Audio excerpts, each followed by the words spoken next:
Our mission is to improve the health and well-being of pregnant people and parenting children and enhance early learning. But one of the statements that we use the most is our impact statement. I think that's the one that really dives deeper into our work and how we are combating issues that have been around for many, many years. So it's parents with racial and social inequities can birth with dignity, parent with autonomy, and raise babies who are healthy, growing, and thriving. Hello, everyone, and welcome to Unified Purpose, the podcast where we share inspiring tales of compassion, resilience, and community spirit. I'm your host, Shannon, Penji's Partnership Coordinator. I'm joined here today with a very special guest, Samantha Harclerode from Maternity Care Coalition. Thank you so much for being on with me today. Great to be here. I'm excited. Me too. Thank you so much. I already told you before the podcast, but I've been looking into your organization and I'm really excited to talk to you today, not only because I think you do great work, but also because my sister actually just had a baby earlier last week, her first. And it's so exciting, but it also, put into my mind, one, that we were having this podcast come up, but also that I know a lot about, how a lot of people are disadvantaged after having a child, not only during, but also years beyond. So it's really great that the work that you guys doing, and we'll get into talking about that a little more. So thank you. Yeah, definitely. Yeah. So your mission, one, could you state that for everyone listening? And then could you also kind of tell me what it means to you personally? Yeah. So our mission is to improve the health and well-being of pregnant people and parenting children and enhance early learning. But one of the statements that we use the most is our impact statement, which I think that's the one that really dives deeper into our work and how we are combating issues that have been around for many, many years. So it's that parents with racial and social inequities can birth with dignity, parent with autonomy, and raise babies who are healthy, growing, and thriving. I just think it's like such a powerful statement, and it's one that was developed in 2020, 2021, when the agency went through our theory of change work. And so that, for me, I'll kind of break it down. So birth with dignity for me is really about this ability for someone to have, choice and how that's interconnected to dignity. And when we don't see people as humans who should have access to things like choices, we're really devaluing them and their worth and removing their dignity. The next, birth with dignity, parent with autonomy is next. I'm a mom of two little boys. I have an almost 4-year-old. He'll be 4 in 2 weeks, and then a 7.5-month-old. And parenting is one of the most profound experiences I have ever had. It's something that I don't think you can ever really be prepared for. It's 100% challenging and 100% beautiful at the same time. And as a parent, I really believe as a person that you should have, agency in determining how I parent. If you choose to have kids, how you parent is going to look a lot different.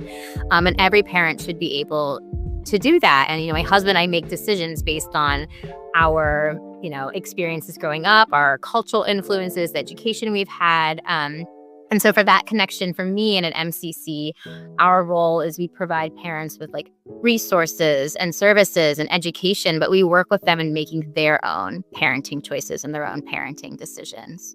And then the last statement there is raise babies who are healthy, growing, and thriving. And, it's all interconnected. Raising children is hard, but raising children in void of support or equitable access, as I talked about earlier, is even harder. A lot of our work at MCC focuses around the social determinants of health. So this is where somebody lives, where they work, the education they've had, and all of these things shouldn't be dictating the kind of healthcare you receive, right, and the health outcomes you receive, but they do, right? They do dictate that. And so our work is focused on trying to eliminate some of those barriers both at the individual level, community levels, and at different policy levels.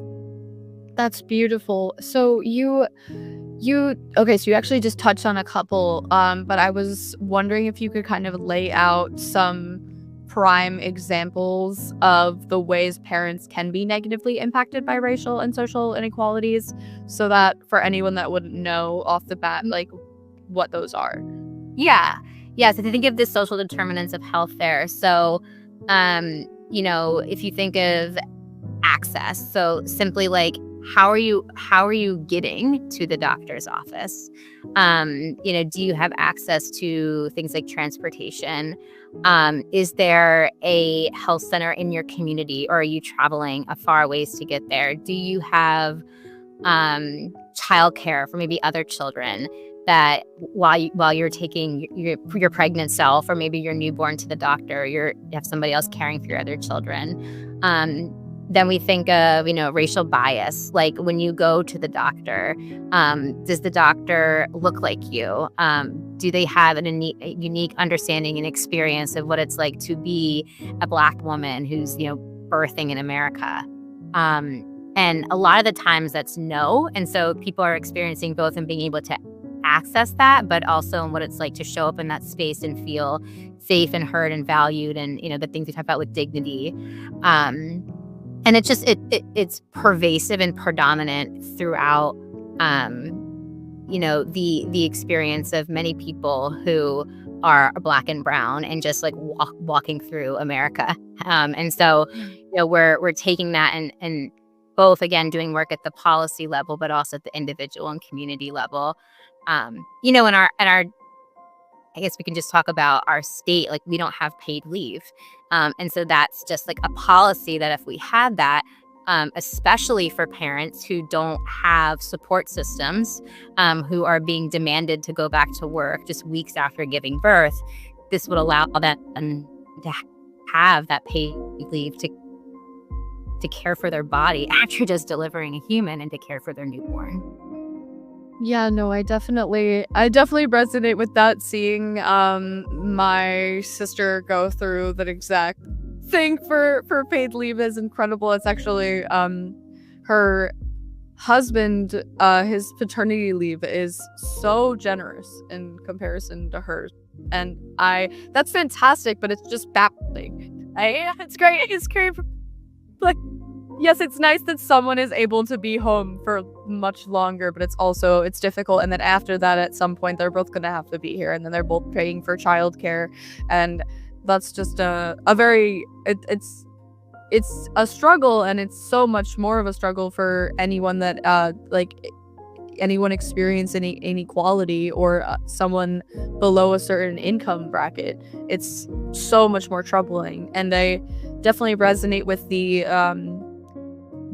right to dignity is something that I think is so crucial, that I think a lot of people don't even think about because they don't experience it themselves. But I remember reading a lot up on how Black and brown women specifically are discussed in the medical field as like their pain tolerance being higher, which is like such a inane concept to that doesn't give someone that's like a racist example. Yes, exactly. Racism show up in healthcare. Yeah, exactly. Yep. And it's really nice that you're working towards combating that, because I don't run into a lot of nonprofits that consider this idea specifically, which like I think not enough people know about. But it's really incredible to know that that's also put on the forefront, because of course, like, safety and happiness is always supposed to be like at the top, but dignity is an idea that a lot of people don't consider because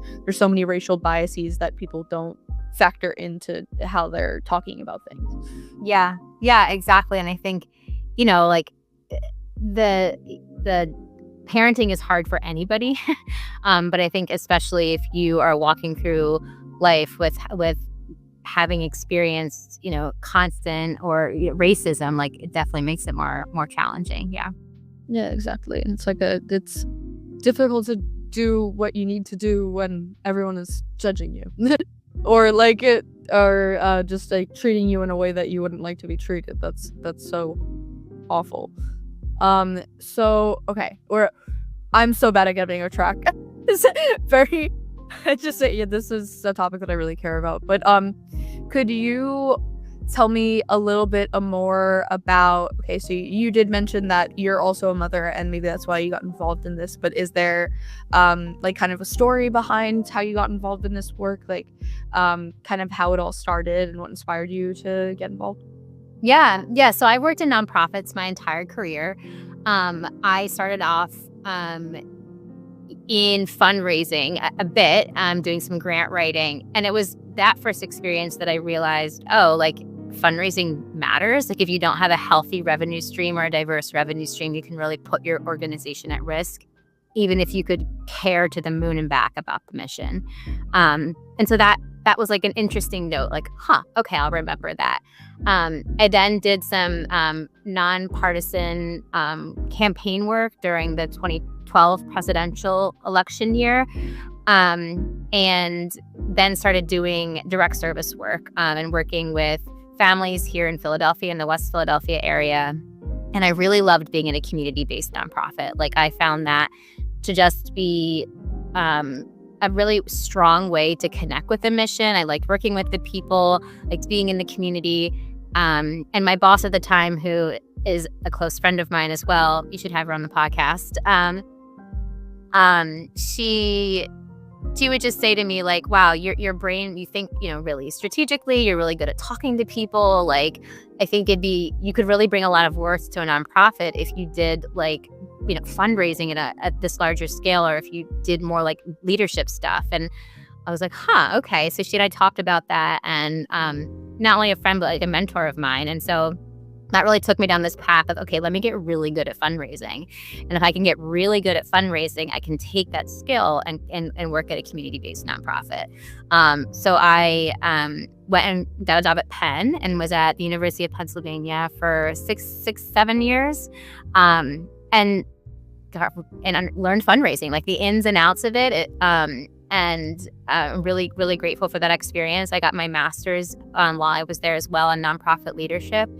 And then I reached a point where I feel like I knew a lot of information that I could then take that and apply it back to a nonprofit. I had my son September 2020, so it was a really crazy time in the world. My stepsisters also gave birth during the pandemic. It was nothing. Talk about dignity. You can't even have your husband in the room, depending on where you are. Yeah, it was definitely challenging. That could be a whole podcast in itself. But that's when I thought, like, okay, like let me take this skill. I just had a kid, like what feels close to me. And MCC was looking for vice president of advancement and external affairs, and I applied, and the rest is history. And it's just a great place. It's just a combination of my goal to be at a community-based nonprofit, being a mom. I feel really connected to the work. The people are absolutely brilliant and dedicated. I just feel so lucky and grateful to be working here. And then I can bring a skill set and help the organization at the same time. That's so beautiful. That's so lovely to be able to kind of, you naturally segued into this position. It's something that really is fitting. So that's so wonderful. So how do you translate this experience in fundraising to now what you're doing now? Are there a lot of parallels from what you learned previously, and maybe what has changed when working with a nonprofit to working for a university? Yeah, that's a good question. Yes to both. Like, there's definitely parallels. Fundraising is, and this is said a lot, like it's an art and a science. And so there are techniques that you learn in fundraising, whether it's like behaviors and trends. Like we're people and we're complex humans, but we also just have trends and behaviors that we do. And I learned that at Penn, like, okay, pay attention to someone's like giving history or what their activities they're engaging with your organization, and take that information, like those data points, and then that's when the art comes in, is crafts and kind of appeal or meeting or personalized way to bring them closer to the mission, to engage them more and ask them to give. And so that like founding principle, I think, applies anywhere. What's different about a Maternity Care Coalition than my time at Penn is at Penn, like my role at Penn was to solicit alumni. So like I had my pool of people that you solicit, they went to Penn, that's who you were going after, if you will. And at MCC, we don't solicit alumni. Like that's that thing, right? That would be kind of messed up if he was like, people that you've helped, you're like, hey, could you also like give us money also? Yeah, I think we do have clients that like have given, but yeah, it's not like the target audience. It's really, for us, it's people that, are, working in maternal health or child health or early learning. We have foundations, we have individuals, we have corporations, we get a lot of government funding. That complexity in funding streams is also something that I didn't experience at Penn, because Penn's so big. Like I was one of like 600 plus people doing fundraising. And at MCC, it's much smaller. And so, yeah, like who we're soliciting looks different. The team size is different, but I think it really does go back to the end of the day, fundraising is about people. And connecting people to something that they've already said they're interested in. Like, I think fundraising to some people can be really scary, but generally for the most part, you're talking to people that have opted in some express interest in your mission. So you're just further explaining that to them and engaging them in it and exciting them, where you can say like, do you want to help? Like, do you want to help make this possible? And usually like, yeah. And then great, like you can give your money. This can help make it happen. And I think the one other thing I'll say that's really important that I experienced throughout my career in fundraising is for fundraisers, it's just really important to center the mission and center, whether it's your students or your clients, whoever it is, over the donors and funders. Like, I think there's some definitely being phased out in recent years, but practices where you can get into like exploitive behaviors with students or clients where like you're displaying them or putting them on show, and in no way, shape, or form in any instance should somebody who is a recipient of what your organization is doing have to do anything. And so it's, as a fundraiser, being able to have, if required, those hard conversations with funders or donors that say like, no, back to the dignity piece, like these people have dignity. That thing is required of them. Your gift should have like the no strings attached in terms of like access to the clients or the students. Yeah, no, I definitely agree. That's like, I think a lot of people, even when we do podcast outreach, like people think that this is some kind of transaction, which I'm sure that there are a lot of podcasts, especially business related ones, that are transactional. But we're kind of just here to make friends and learn more about people. I love learning on the podcast, it's my favorite thing. But I know that's it's very difficult because I think that so many relationships are transactional that a lot of people assume things if you're offering them things. So actually, speaking of that, how are you able to get the attention of your audience? Not for maybe fundraising purposes specifically, but for, finding people who need this kind of help and reaching them? Yeah. So we do a lot of, marketing kind of like strategies and stuff. I think our biggest one is what works for us historically has been like word of mouth. I mean, we've been around for over 40 years. We've served 155,000 families since our founding. And the experience, again, of being a parent is so personal and intimate that if you do have a positive experience with us, it's likely that you're talking to your other family members or friends or community about it. And so a lot of word of mouth happens there.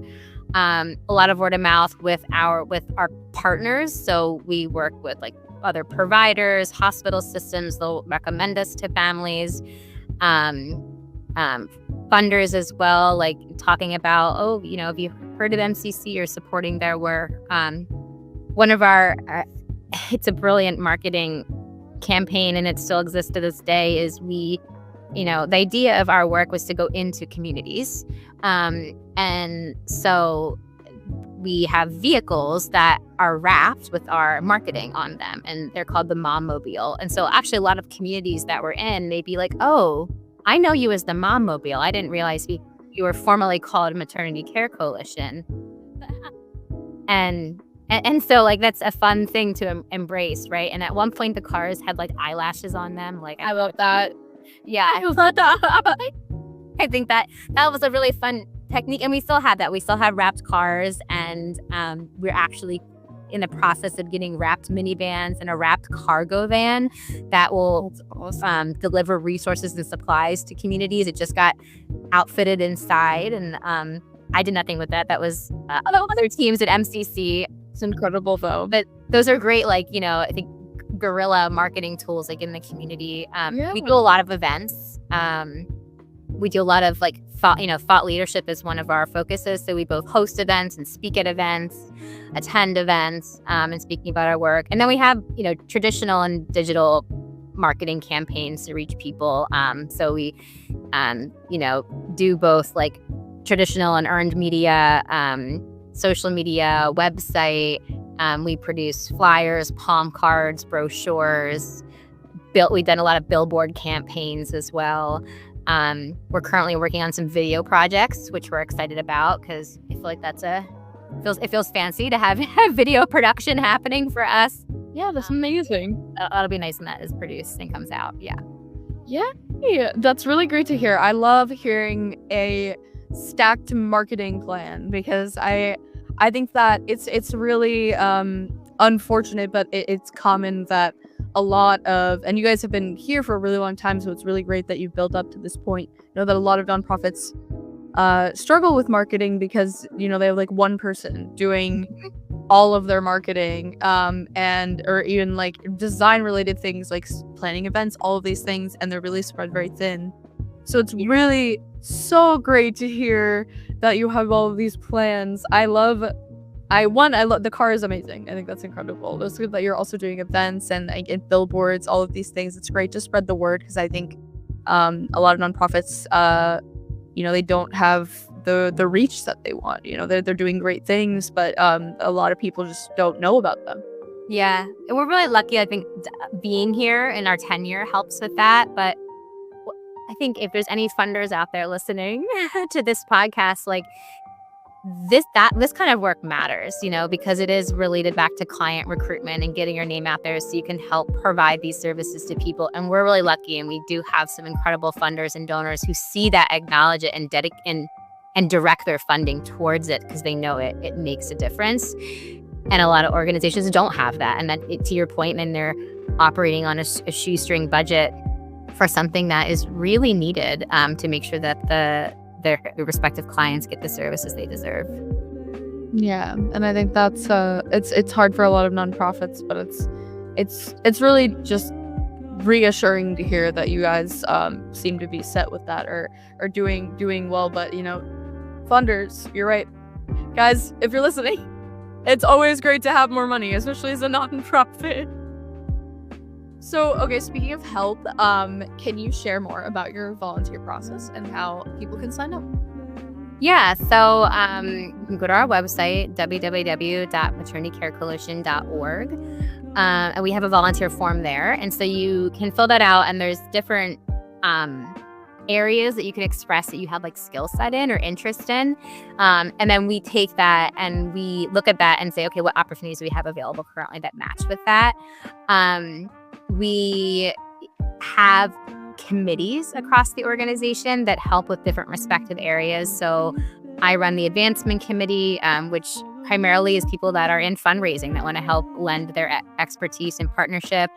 We will be launching a marketing, communications, and PR committee probably in the next year. We have a policy committee, a research committee, a committee on early head start, finance, governance, like a whole bunch of committees. So those are very skill-based. They're not come one, come all. It's more of an interview process matching for those. We have an annual event that takes place in May called our Celebrating Mothers Brunch. This will be May 10th at the Philadelphia Lowe's Hotel. And we have a committee that helps do that. And so if you're excited about events that really like gets you all pumped up, we have a committee that we'd welcome you to be part of. We have groups, especially like college student groups or like community like Rotary groups or like synagogues and churches, like religious groups, they'll host donation drives for us. We've had like sororities do that as well, both like alumni sororities and current student sororities. Those are really big for us because one of the services we provide is a lot of resources to families, like diapers, wipes, formula, baby and mom essentials. So that if that excites you, we'd welcome to do that. People have done it in honor of like their kid's first birthday or in honor of their own baby shower because they're like, I don't need anything, but let me host this and I can give a bunch of supplies to families. We actually have a donation drive coming up in about a month and a half. So again, if you're interested in that, you can visit our website and we will be, you have the opportunity to sign up and sponsor a family basically and buy a bunch of stuff for them for the end of the year. That is amazing. I really do love hearing when people have like a birthday party or something and they have they have everyone bring gifts to donate rather than gifts for them. Like I don't know. I'm the type of person I don't need anything. Like I don't if I need something I will get it if I have the money to get it. But it's really great to be able to give back and that's a really great opportunity to share. So thank you. Yeah.